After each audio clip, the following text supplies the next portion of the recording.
And I think we have a few minutes that make questions feasible.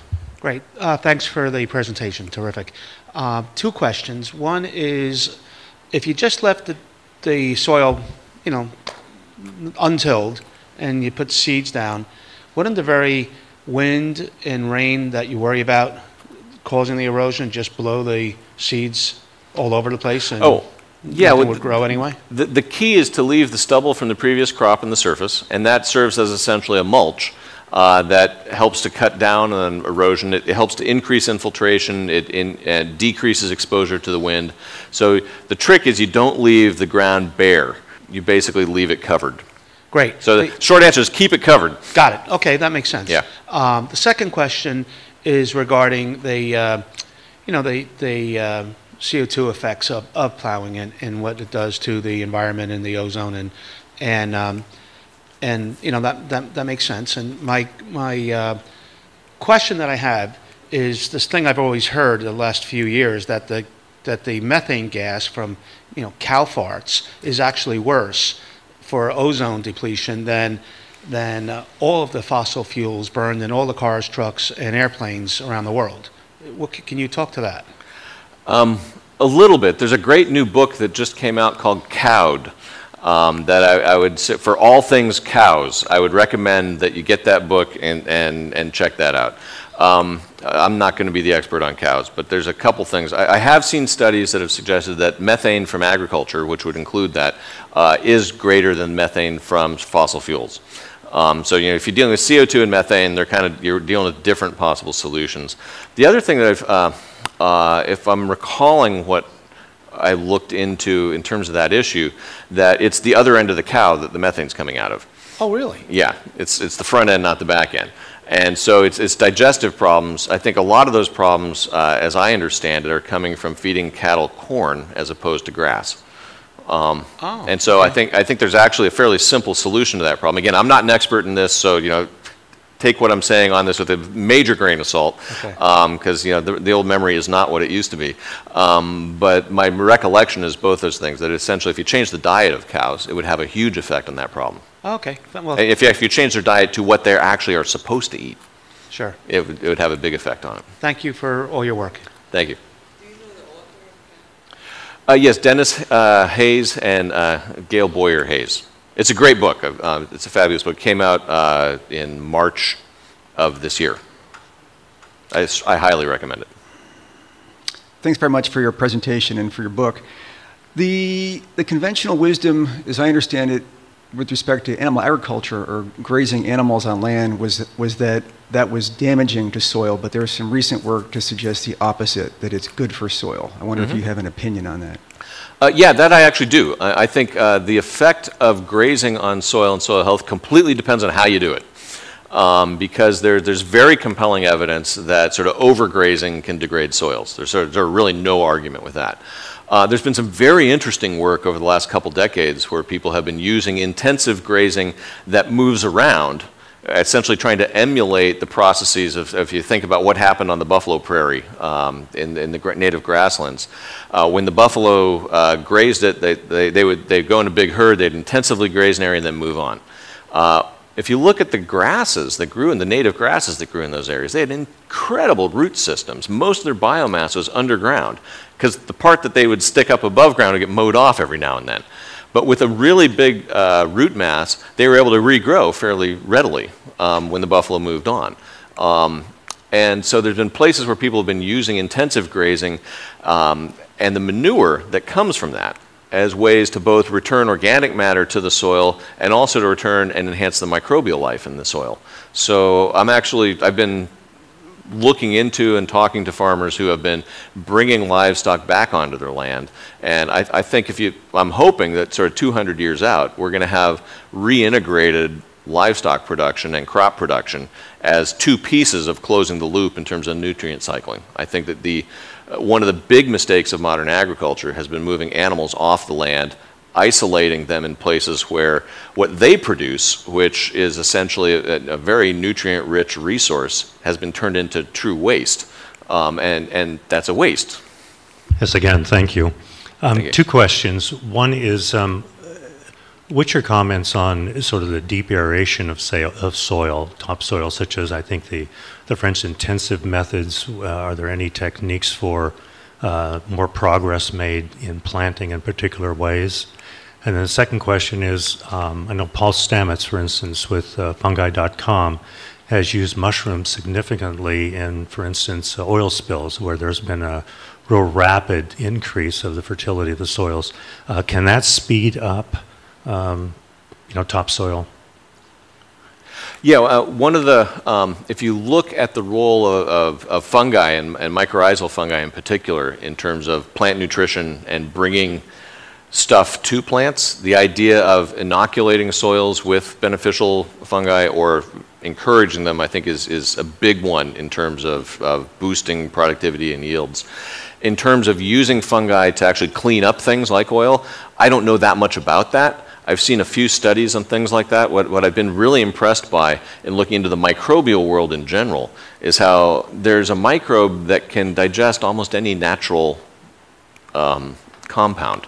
And so there's something out there that will eat almost anything, and getting the right things involved would do it. I was very impressed. Well, I've seen some very impressive work where people find the right microbe to basically clean something up. There was an example. I gave a talk once in Vancouver, BC, where it was a TED thing where there was some the people who were talking. A few people in front of me were a pair of schoolgirls from British Columbia who, as part of their, I think it was a middle school project, had essentially bred microbes that consumed phthalates, sort of a chemical that polluted areas around the Fraser River outside near Vancouver. And if I'm recalling what they did right, is they basically isolated a set of soil microbes, fed them only phthalates, and so they basically starved off everything else, and things that could eat phthalates prospered, and they went through that through multiple generations, taking advantage of the short generation time of microbes, till they they cultured a whole bunch of phthalate-consuming microbes, and they then released them into a very polluted industrial area, and those things ate and degraded the chemicals that were essentially behind the problem there. It was an amazing study. It made me feel completely inadequate that they'd done this as their middle school project. But it impressed me with the ability, not just with the cleverness of them, but also with the potential for trying to find the right microbes for those kinds of jobs. I mean, obviously the better solution is not to spill stuff like that in the first place, but in terms of cleaning it up, I think the microbial world, and whether fungi or bacteria, could really be allies for us. And I've forgotten the other part of your question, if there was one. Oh, it was just about, are there any techniques like the French intensive system, apparently from a number of years ago, where there's more aeration in the lower parts of the topsoil that increases yield? Is there anything like that, or any techniques?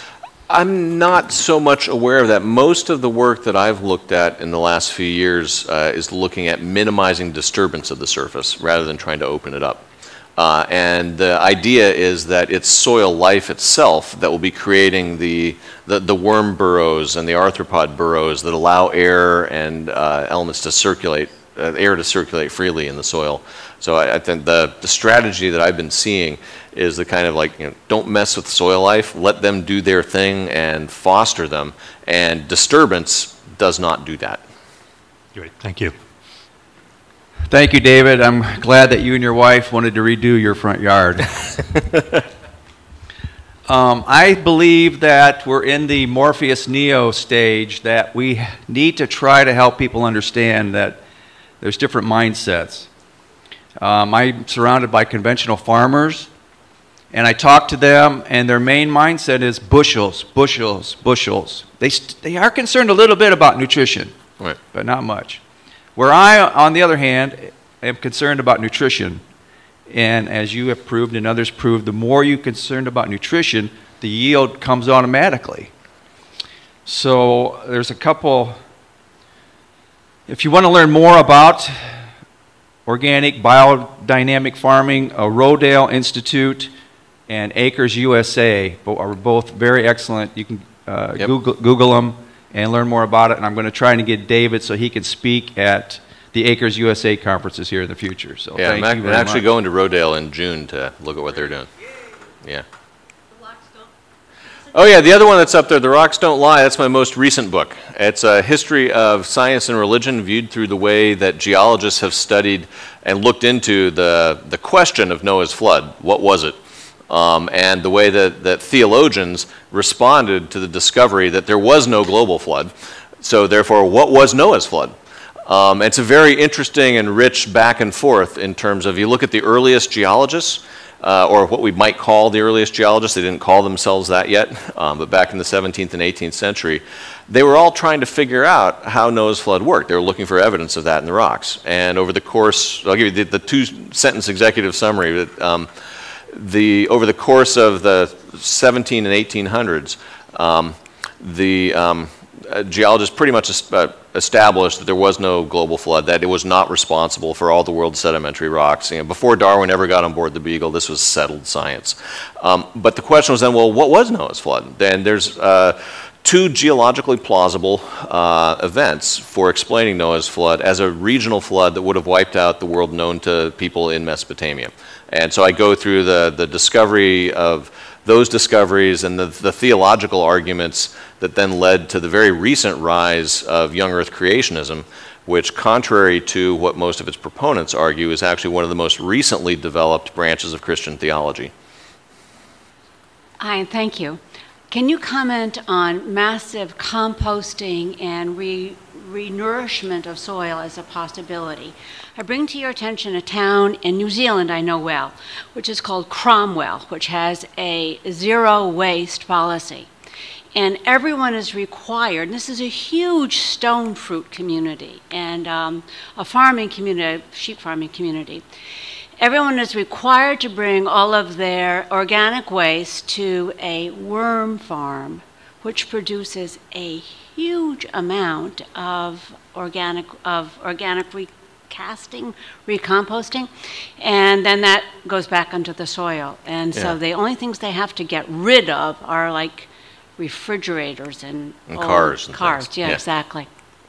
I was not aware of Cromwell, but that's a very interesting example. The city of Seattle, for example, now has urban composting. So we've got a bin that the city drops off and takes along with we have our recycling bin, we have the garbage bin, and we have the compost bin. And this is, I think it's only been going for a couple years. They take it to a municipal facility, and they don't give it back to you, but they'll sell it back to you. But I think that idea of basically taking our organic waste and turning it into an organic resource is actually a really good one, and composting is the way to do it. Sort of large-scale aerobic composting can break down a lot of the nasties that are in urban stuff. The antibiotics, the pharmaceuticals, a lot of those things will get broken down if composted correctly. And the return of that organic matter back to agricultural fields is something that, it's safe to predict things for 200 years out, right? Because hopefully no one will be watching this in 200 years. And because usually, whatever anybody says for 200 years now, it's going to be wrong, right? But in detail. But I think in the broad sense, the idea that we're going to need to learn how to return nutrients that are in our organic waste back to the land at a large scale, that's an argument that's going to have long-term viability, because it makes sense in terms of closing the nutrient loop. If we're really going to get to a sustainable agriculture, we can't continue bleeding phosphorus into the oceans. So I think that the model that you're talking about in Cromwell, I'm not going to comment on sort of how it's set up or how it's run, because I don't know that much about it, and there's lots of ways that one could conceivably do that, but the basic idea underlying it, I think, is a really good one.